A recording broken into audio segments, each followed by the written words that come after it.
Celle qui détient le record de la plus grande famille d'Europe, avec 18 naissances au compteur, habite à Barcelone, en Espagne. Et dans l'appartement de cette super maman, ça déménage. Lolita, Rafa, Pablo et Thomas. Les jumeaux Pépé et Peppa. L'ado Alvaro et sa grande sœur Maggie. La studieuse Rosita, mais aussi Pablo, Thomas, Anna, Gabi, Cookie, Théré, Juanpi, Perico. Une joyeuse tribu âgée de 9 à 22 ans. Derrière cette famille qui a le rythme dans la peau, Rosa, 52 ans.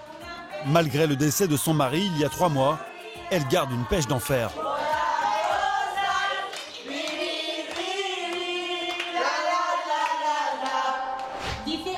Depuis, cette mère courage élève seule sa famille nombreuse. Sa méthode, elle en a fait un best-seller et elle est devenue une star dans tout le pays où elle fait régulièrement la une des médias. En exclusivité, elle a accepté de livrer ses secrets à toutes les mamans françaises. Le pilier de son éducation, une organisation quasi militaire, mais toujours dans la bonne humeur. On va regarder ça. Comme à l'armée, les consignes de la semaine sont affichées à la vue de tous. Lundi, c'est Maggie. Mardi, c'est Pablo. Mercredi, c'est Pépé. Pour éviter de passer des heures à cuisiner des tonnes de nourriture, Rosa a mis en place une stratégie infaillible. Chaque jour, un enfant est désigné pour s'occuper des repas. Jeudi, c'est Thomas. Et aujourd'hui, c'est Alvaro. Pour Alvaro, élève de seconde, la journée s'annonce chargée.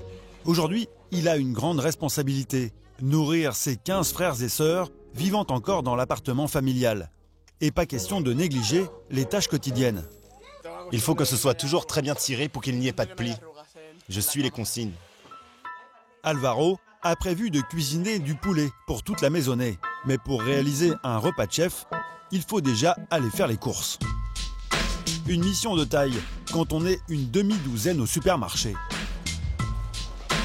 Pour être sûr de ne perdre aucun de ses enfants, Rosa les habille toujours de la même couleur. Ce matin, c'est bleu et blanc. On commence par les fruits, les enfants. On prend des fruits, non?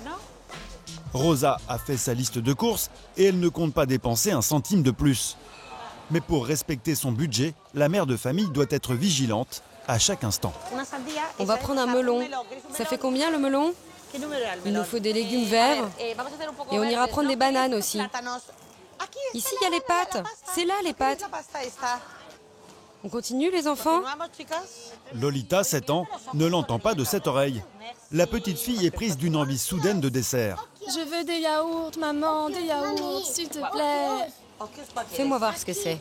C'est ça, allez, s'il te plaît. Non mais regarde, il y a des promos à côté. Maman, je veux cela, au citron. Ils demandent beaucoup de choses. Ils sont très contents. Ils vont, regarde, il est ça, parce que des fois, ils regardent à la TV. Alors, moi, je veux ça même. Rosa ne se laisse pas attendrir par sa fille.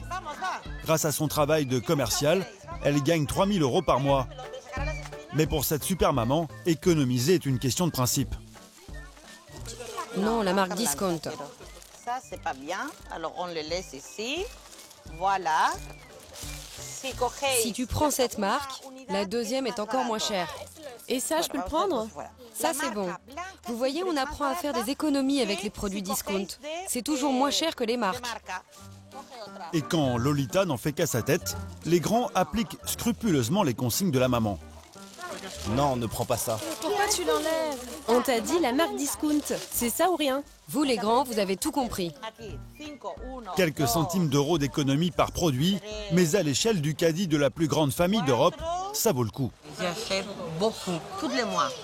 200 litres de lait, et 1300 biscuits, 25 kilos de pommes de terre. Alors, c'est en grande quantité. Le cuisinier du jour, Alvaro, a choisi le poulet. Et là encore, pas question de faire des folies. C'est bien, tu l'as pris en promo. Bravo. Ils ont l'opportunité d'apprendre qu'est-ce qu'on peut faire, comme on doit faire les repas. Il y a des fois qu'on fait Masterchef. Vous connaissez Masterchef? Alors on le fait chez nous. Au moment de passer en caisse, au grand désespoir de Lolita. Dans le caddie, ni yaourt ni gâteau. Plus vite, plus vite. Pépé, lui, s'est mieux débrouillé que sa petite sœur. Il a réussi à faire passer ses pizzas.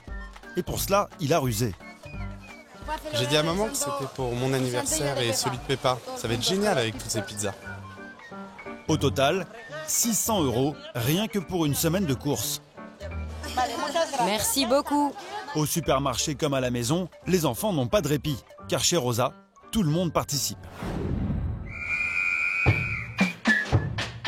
faut mettre la table, on va manger. Le déjeuner est orchestré comme dans un restaurant. Petits et grands affaires. Chaque jour, les enfants se voient attribuer un poste bien précis. Service, cuisson, assaisonnement. La maman est derrière ses commis pour tout contrôler.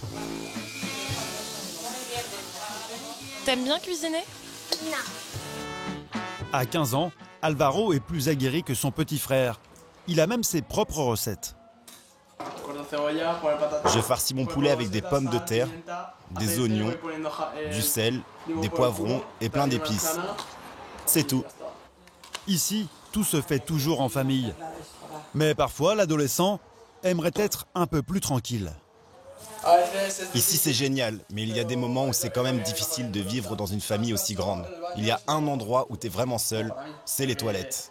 Quand t'es dans ta chambre, les autres peuvent ouvrir la porte, alors que quand t'es aux toilettes, si on essaye d'ouvrir, là au moins c'est fermé. Table tournante, un enfant sur deux délégué au service. Tout ici a été pensé version famille nombreuse. Tu veux un peu de pain? Voilà, tu as déjà. Tu veux un peu de pain? Non, merci, coge un poco, uno. Cógelo, que no te lo comas, vale, voilà. Mais même dans cette famille parfaite, les repas peuvent tourner au gentil règlement de compte. Aujourd'hui, c'est Maggie, 20 ans, qui se plaint de ses frères et sœurs. Ils n'obéissent pas. On doit toujours leur répéter 10 fois les mêmes choses. Qu'est-ce que tu en penses, Lolita? Qu'est-ce que tu devrais améliorer? Ce qu'elle dit. Et aujourd'hui, la maman va aussi en prendre pour son grade. Tu stresses trop quand on prépare à manger, quand on part en vacances. Quand quelqu'un commence à stresser, surtout quand c'est toi, maman, on est tous stressés. Rosa est surprise, mais elle prend sur elle. Le perfectionnement de maman n'est pas être nerveux en momentos, non, parce que si Je ne dois pas stresser quand on est en retard, que c'est l'heure de manger ou qu'il est tard. muy tarde. Voilà, ne pas grogner, hein? Et toujours, tu fais des sourires. Ah, tu m'as mis du rouge à lèvres.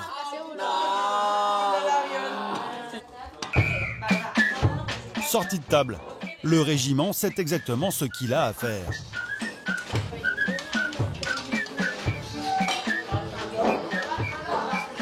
Si Rosa est tellement à l'aise pour régenter sa vie de famille, c'est qu'elle vient elle-même d'une fratrie de 16 frères et sœurs. Alors il y a 25 ans, lorsqu'elle a rencontré son mari José, décédé des suites d'une maladie cardiaque, ils se sont tout de suite mis d'accord pour avoir de très nombreux enfants.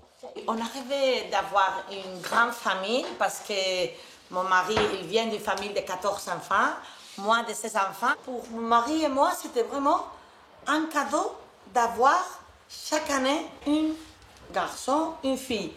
Après chaque bébé, on a pensé, est-ce qu'on a de la force psychologiquement? Est-ce qu'on peut avoir encore un enfant? Alors il était né Perico, et après Juanpi, Cookie, Marie, Tere, Rosita, Gaby, Annie, Álvaro, Pepe, Peppa, Pablo, Tomás, Lolita, Rafa. Poigne et attention permanente. La méthode d'éducation de Rosa semble porter ses fruits à la maison comme à l'école.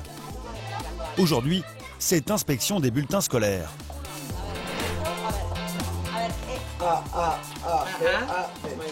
Très bien. T'as bien travaillé. Musique, excellent. Très bien, Pablo. Rafa, et toi? C'est bien ou pas? Rafa, c'est bien toi? Très bien. Comme d'habitude, les résultats sont excellents. Bon travail. Alors, tu rentres dîner? Au revoir, Marie. Je crois que c'était un cadeau du ciel d'avoir cette famille tellement numérosa.